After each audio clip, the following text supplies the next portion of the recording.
보통 우리는 전쟁을 싫어하죠. 지금 세계에서 일어나는 여러 전쟁들에 대해서도 사람들은 반대합니다. 그리고 전쟁이 빨리 종식되기를 기도하죠.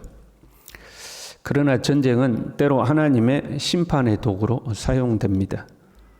하나님이 자기 백성을 심판하실 때 자연재해라든가 기근과 재난으로 심판하시기도 하지만 이방인들의 손을 빌어서 이방인들이 침략함으로 심판을 하시기도 합니다. 또한 하나님의 백성을 괴롭히는 이방 나라들에 대한 심판의 방법으로 전쟁을 사용하기도 합니다. 자기들끼리 자중질환이 일어나서 싸우든지 또 다른 이방 나라가 그 이방 나라를 침략하든지 아니면 하나님의 백성들이 힘을 얻어서 그 이방 나라들을 물리치든지 전쟁을 통해서 심판하는 거죠. 그래서 구약의 역사는 전쟁의 역사입니다. 끊임없이 전쟁이 일어나죠.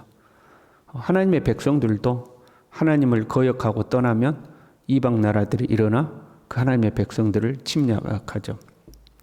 그 구약의 역사, 특별히 구약의 끄트머리와 신약의 첫머리를 이해하려면 제국과 전쟁의 역사를 이해해야 또 잘 이해할 수가 있습니다. 그만큼 이제 전쟁이 많은 거죠. 이런 하나님의 주권, 전쟁을 통해서 인류 역사를 이끌어 가시는 그 하나님의 주권을 생략하고 전쟁 그 자체로만 본다면 전쟁이란 끔찍한 것입니다. 그렇잖아요. 그래도 현대전은 민간인을 공격의 대상으로 삼지는 않습니다. 물론 이제 소수파들, 힘이 없는 이게 군사력과 군사력으로 전쟁해서는 도저히 이길 수 없는 힘이 없는 어떤 그런 존재들은 잔인하게 민간인을 공격하고 살해하기도 합니다. 힘이 없으니까 야 너희들 나 건드리면 민간인들 이렇게 괴롭힐 거야. 이제 이렇게 협박하는 거죠. 우리 역사를 보더라도 이 빨치산이라는 것들이 있었잖아요. 보면 민간인을 아주 그냥 죽이는 게 아니고 아주 잔인하게 죽입니다. 빨치산에 협조하지 않거나 아니면 빨치산이 왔다 갔다는 것을 밀고 하거나 그러면 너희들 혼난다. 그걸 보여주기 위해서 시범적으로 사람들을 아주 잔인하게 죽이죠. 이 껍질을 벗겨서 죽이기도 하고 그 기록들을 보면 엄청 잔인하게 사람들을 죽입니다. 힘이 없으니까 잔인성을 보여가지고 자기들을 어떻게 뜻을 이루려고 하는 거죠.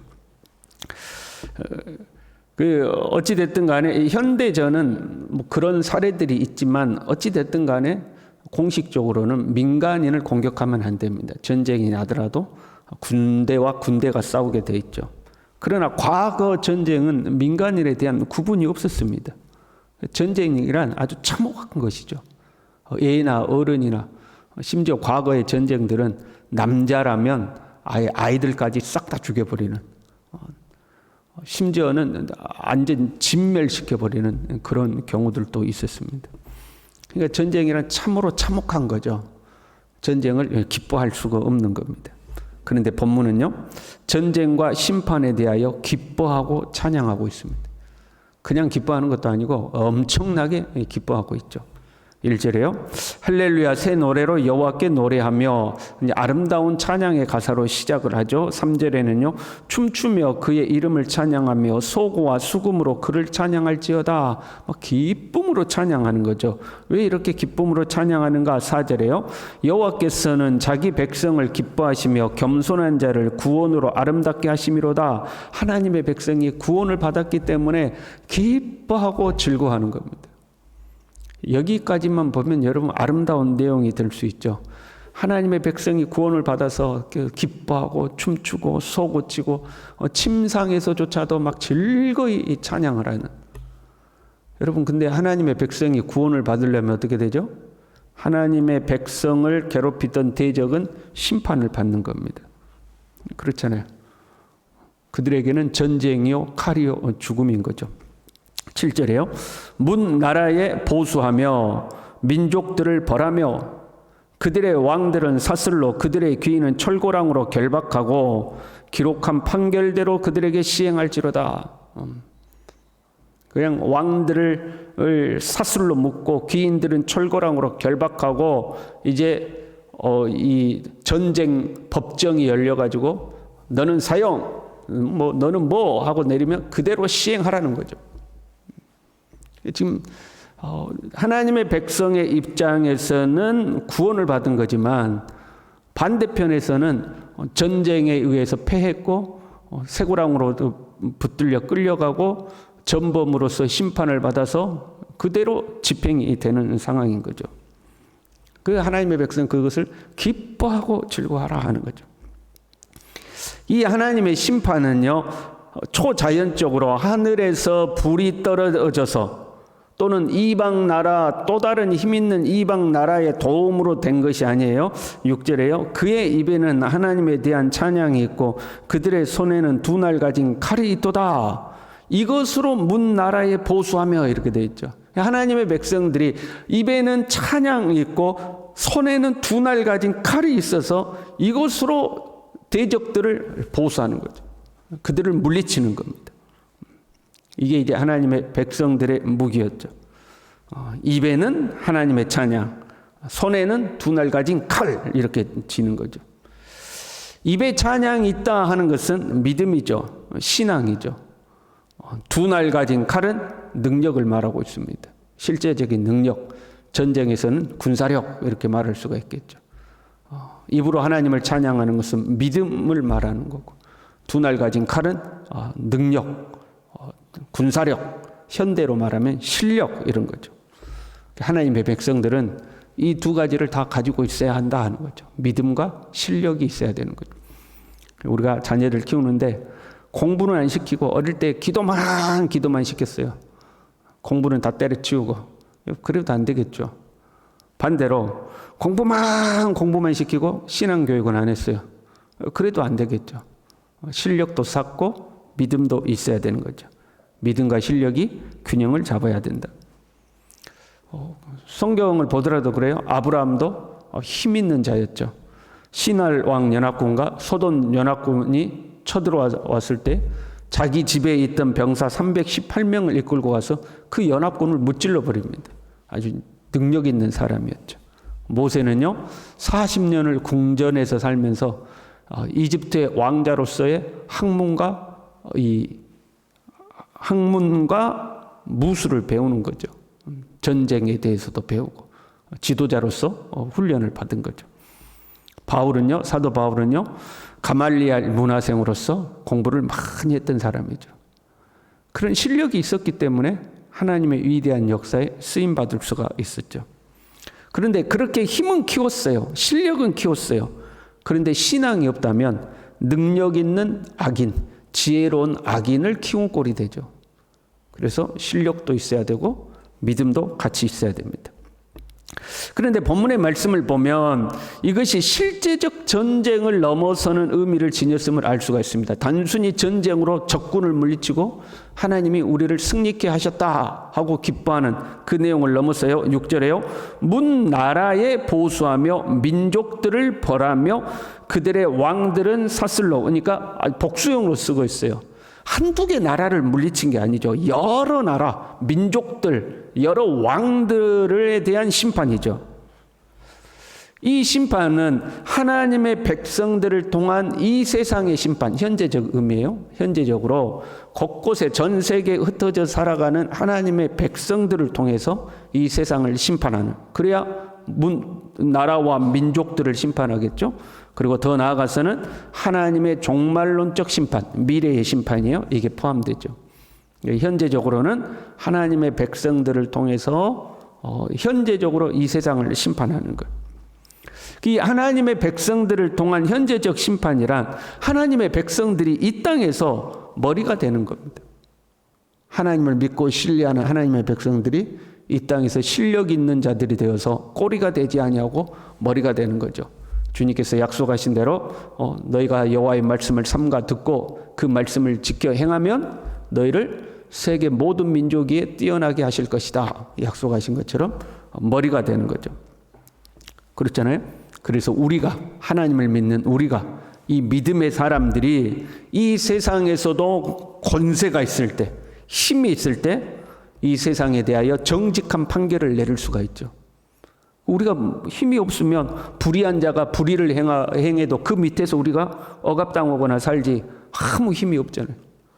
그런데 우리가 힘 있는 자가 되고 머리가 된다면 이 세상에 곤모술수가 통하지 않고 부정의가 통하지 않고 거짓이 통하지 않고 믿음의 가치관을 가진 사람이 믿음의 방법으로 정직하게 이 세상을 판단하고 판결하고 의로운 자에게는 상을 주고 불의한 자에게는 벌을 줄 수 있게 되죠.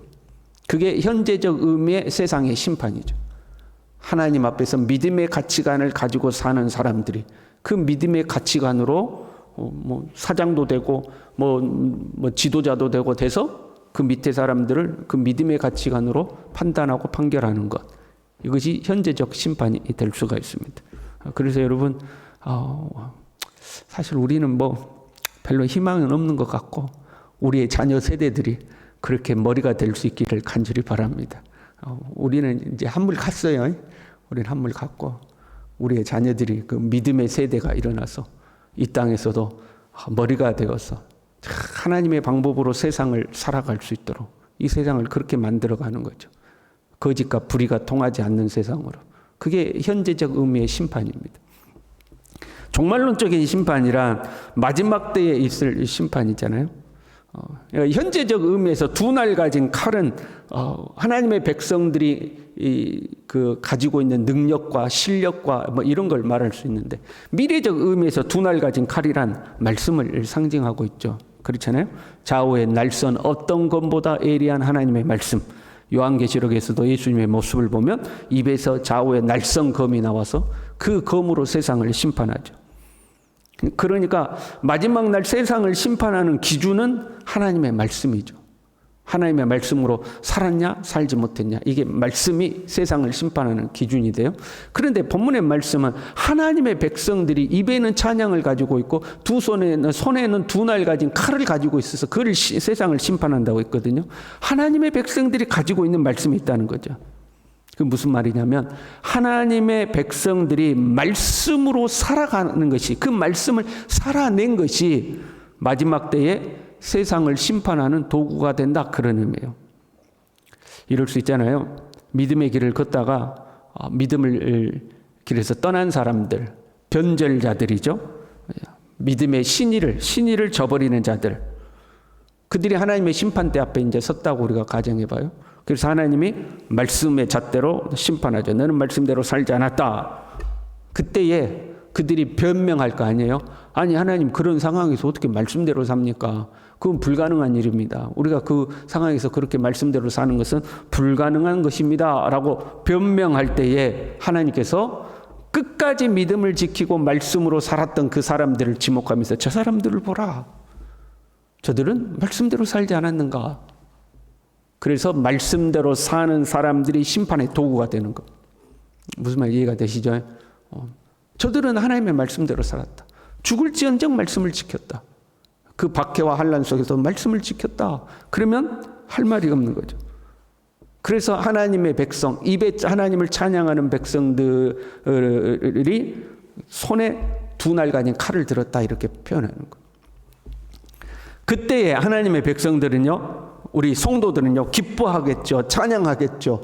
영광 중에 솟구치고 춤추고 하나님을 노래하겠죠. 왜? 우리는 그 고난 속에서도 말씀을 지켰으니까. 하나님의 구원의 반열 안에 우리가 들어갔으니까. 세상은 심판을 받지만 우리는 기뻐하고 즐거워하는 거죠. 지금은 우리가 별 볼 일 없어 보여요.